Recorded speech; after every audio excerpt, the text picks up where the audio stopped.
ये परिवार यदि चलेगा तो भाईचारे से चलेगा, अनुशासन से परिवार नहीं चलता है। प्रेम अनुशासन से परिवार चला करता है। अनुशासन में भी प्रेम होना चाहिए, डांट में भी प्रेम होना चाहिए। ध्यान रखिए, यदि प्रेम को खत्म कर दिया तो जिंदगी बड़ी बोझिल हो जाएगी।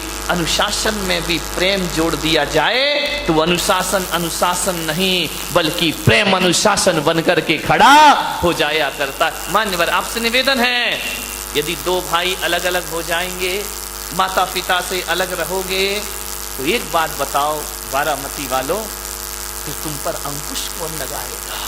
तुम्हारी पत्नी पर अंकुश कौन लगाएगा? तुम्हारी जिंदगी को मर्यादित कौन करेगा? आज बुजुर्ग हैं, इसलिए हमारे घर में मान मर्यादाएं, संस्कार और इज्जत बरकरार हुआ करती है, वरना कब की अदब इस दुनिया से गायब हो गई। बड़े बुजुर्ग हमारे घरों में जरूर होना चाहिए, अलग होने का प्रयास मत करिए। पहले का वो जमाना था कि हर तरह से कोशिश होती थी कि परिवार टूटने ना पाए। आज का जमाना है कि हर तरह से कोशिश होती है कि हम भी अलग हो जाएं और तुम भी अलग हो जाओ। जानो, जोड़ो परिवारों को। एक नारी यदि संकल्प कर ले कि मैं अपने परिवार को बिखरने नहीं दूंगी, एक नारी, ध्यान रखना, मुझे क्षमा करना, जब तक इनकी शादी नहीं होती, दो भाई बड़े प्रेम से रहा करते हैं, लड़ लेते हैं, झगड़ लेते हैं, फिर एक हो जाते हैं। लेकिन जैसे ही देवी आ जाती है, घरों में दीवारें खड़ी हो जाती हैं, परिवार बट जाता है, अलग अलग हो जाया करते हैं। एक बात जानो, एक आदमी ने मुझसे कहा कि अगर मां बाप की जिम्मेदारी लड़कियों पर आ जाए, अगर मां बाप की जिम्मेदारी लड़कियों पर आ जाए तो इस देश में एक भी वृद्धाश्रम दिखाई नहीं देगा। ध्यान रखिए, अगर मां बाप की जिम्मेदारी लड़कियों पर आ जाए तो इस देश में एक भी वृद्धाश्रम दिखाई नहीं देगा। लड़के ने कहा, अगर सभी लड़कियां सास ससुर को मां बाप का दर्जा दे दें तो देश में एक भी वृद्धाश्रम दिखाई नहीं देगा। पूरी दुनिया में कहीं भी वृद्धाश्रम के दर्शन नहीं हो। ध्यान रखें, एक लड़की मां बाप की चिंता करती है, सास ससुर की नहीं करती। यदि हर बेटी सास ससुर को माता पिता समझने लगे तो हिंदुस्तान तो क्या, पूरी दुनिया में वृद्धाश्रम बंद हो जाएंगे, हर घर स्वर्ग में परिवर्तित। दोनों की जिम्मेदारी, लड़कों की भी जिम्मेदारी है और लड़कियों की भी घर को स्वर्ग बनाने। एक नारी संकल्प कर ले कि किसी भी परिस्थिति में मैं अपने परिवार को टूटने नहीं दूंगी। क्यों टूटता है परिवार? शादी करके आती हैं आप, बहू बनकर आती हैं, परिवार के टूटने का कारण क्या है? किसी ने कुछ कह दिया, आप ऐसे बाहर हो जाते हैं, सहन शक्ति नहीं है, धैर्य नहीं है। हमको उसने ऐसा क्यों बोल दिया? अरे बोल दिया तो बोल दिया, लखनऊ के नवाब के बेटे अभी जाके देखो, जो कभी नवाब बने घूमा करते थे, आज उनके बेटे रिक्शे चला रहे, तांगे चला रहे हैं। ध्यान रखना, आदमी की जिंदगी का कोई भरोसा नहीं है, कब राजा को रंक बना दे और कब रंक को राजा बना दे। बात, ये महिलाएं पर्युषण पर्व आ रहे हैं, 10-10 उपवास करेंगी। कुछ महिलाएं 16 कारण के 30-30 उपवास कर रही हैं, कुछ 28 के उपवास किया करती हैं, 10-10 उपवास कर लेती हो आप लोग। आपसे बड़ा निवेदन है मेरा, बड़ी विनम्रता के साथ, 10-10 उपवास में आप भूख सहन कर लेती हो, प्यास सहन कर लेती हो कि नहीं?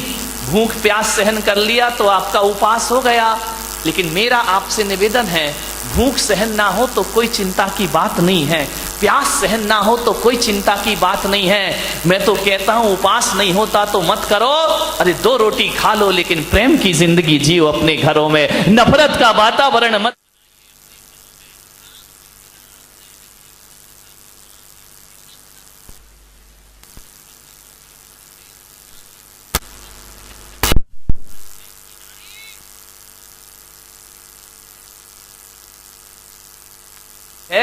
प्यास सहन हो जाती है, लेकिन घर में दो बात किसी की सहन नहीं हुआ कर। मैं कहूंगा भूख प्यास सहन करने वाला उपास हो या ना हो, परिवार में दो बात सहन कर लो, इससे बड़ी तपस्या दुनिया में कोई दूसरी नहीं होती है। किसी दो बात सहन कर लो, किसी ने दो शब्द बोल दिए, सहन कर लो मेरे भाई। यदि सहन कर लिया, इससे बड़ा कोई तपस्या नहीं, इससे बड़ी कोई साधना नहीं है। सबसे बड़ी साधना यही है, सासू ने कुछ कह दिया सहन कर लीजिए, बहू ने कुछ कह दिया सासू सहन कर ले, देवरानी ने कह दिया जिठानी सहन कर ले। इससे बड़ी कोई साधना और इससे बड़ा कोई पर्युषण पर्व जीवन में दोबारा आने वाला। जहां भावनाएं हो, जहां संवेदनशीलताएं हो, जहां त्याग हो, जहां बलिदान हो, जहां एक दूसरे के मान सम्मान का ध्यान रखा जाए, उस समूह को मैं परिवार का नाम दिया करता हूं। वह परिवार समझा जाता है। परिवार ध्यान रखना, मान्यवर, परिवार बिखर रहा है, मकान बन रहा है। परिवारों को संभालने की कला सीखिए। आखिर दो भाइयों के बीच ऐसा क्या घट जाता है, ऐसी कौन सी बात आ जाती है कि एक भाई दूसरे भाई का दुश्मन बन के खड़ा हो जाता है? ऐसा क्या बात मन में आ जाती है बड़े होते होते कि एक भाई कहता है ये धंधा तेरा है और एक भाई कहता है ये धंधा मेरा। परिवार बट जाता है, धंधे अलग अलग हो जाते हैं, व्यापार बट जाते हैं। मुझे समझ नहीं आता कि एक खून इतना भी बट जाया करता है कि एक दूसरे से बोलना और देखना भी पसंद। ये हालात है हमारे देश के। भाई भाई में झगड़े हैं, बेटे और पिता की नहीं बनती है, और हम धर्म की बड़ी गहरी गहरी बातें किया करते हैं। मान्यवर, जिस परिवार में दो भाई साथ साथ रहा करते हैं, जिस परिवार में चार भाई साथ साथ रहा करते हैं, जिस परिवार में एक दूसरे के बच्चे ये नहीं बताते कि ये मेरे चाचा का लड़का है, ये मेरे ताऊ का लड़का है, वह परिवार जिसमें दादा दादी भी साथ रहा करते हैं। एक बात ध्यान रखना, धरती का इससे बड़ा स्वर्ग दुनिया में कोई दूसरा नहीं हुआ करता है। और जहां भाई भाई से बोलचाल ना हो, जहां देवरानी जिठानी एक दूसरे से देखना पसंद ना करें, माँ बाप के रहते रहते दो भाई अलग हो जाएं, तो इससे बड़ा नरक दुनिया में कोई दूसरा नहीं हुआ करता। नरक है वो परिवार जहां रिश्ते आपस में बात नहीं किया करते हैं। कभी कब्रिस्तान को देखा है?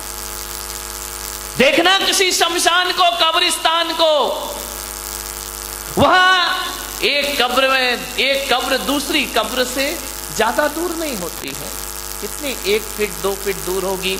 एक मुर्दा लेटा है, उसके बाजू में दूसरा मुर्दा लेटा है, फिर थोड़ा चलो तीसरा मुर्दा लेटा है।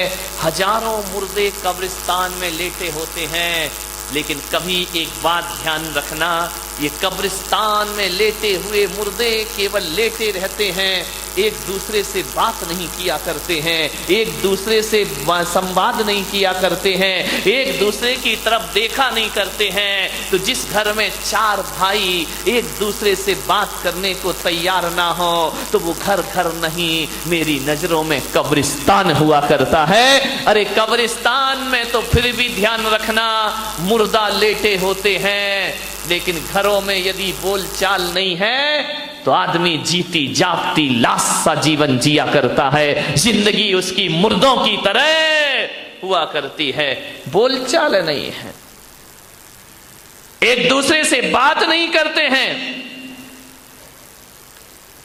मेरे देश की संस्कृति ये कलात्मक इमारतें नहीं हैं, कुतुब मीनार, ताजमहल, अजंता एलोरा की गुफाएं, लाल किला, ये मेरे देश की संस्कृति नहीं है मेरे भाई। यदि ये मेरे देश की संस्कृति हो जाएगी तो मेरा देश तो पत्थरों का देश हो जाएगा। लेकिन भारत पत्थरों का देश नहीं, ये संवेदनाओं का देश है, ये दिलों का देश हुआ करता है। हमारी पहचान क्या है? हमारी पहचान है मेरे देश की धरती सोना उगले उगले हीरे मोती। कौन सा सोना उगलती इस देश की धरती? कौन सा हीरा मोती उगलती है इस देश की धरती? हाँ, इस देश की धरती ने ये कंकड़ पत्थरों के हीरे मोती को महत्व नहीं दिया। मेरे देश की धरती तो ऐसे हीरे उगला करती है, ऐसे मोती उगला करती है, ऐसे जवाहरात इस दुनिया को दिया करती है, जहां एक पिता यदि वचन दे देता है अपनी पत्नी को तो मेरे देश का हीरा 14 वर्ष को वनवास स्वीकार कर लिया करता है। एक माँ पिता के वचनों को ये हीरे हैं, ये कंकड़ पत्थर वाले हीरे मोती नहीं है। ध्यान रखना, असली हीरा वो जो पिता के वचनों की खातिर 14 वर्ष का वनवास स्वीकार कर लिया करता है। मान्यवर, दशरथ ने वचन दिए थे रानी कैकेयी को। विचार करिए आप, उसकी जगह आज का बेटा होता तो कहता कि आपने अपनी पत्नी को वचन दिया है, उसे मैं क्यों भोगूं, मैं क्यों वनवास जाऊं, मैं क्यों जंगल जाऊं। आप पत्नी के प्रेम में पत्नी को वचन दे गए और बेटा वनवास जाएगा। और वो भी ध्यान रखना, कितना महान हीरे मोती थे वो, जिन्होंने ये भी नहीं कहा कि कौन सा तुमने हमारी सगी मां को वचन दिया है, अरे सौतेली मां को वचन दिया है, उसे निभाने हम क्यों जाएंगे, हम क्यों तुम्हारे नहीं कहा। असली हीरे मोती ये हैं हमारे देश के, ध्यान रखिए। चल दिए राम लक्ष्मण वन की ओर बिना कोई प्रश्न किए। मान्यवर, धन दौलत से परिवार नहीं चलता, भाईचारे से परिवार चला करता है। ध्यान रखिए, भाईचारा होना चाहिए हमारे।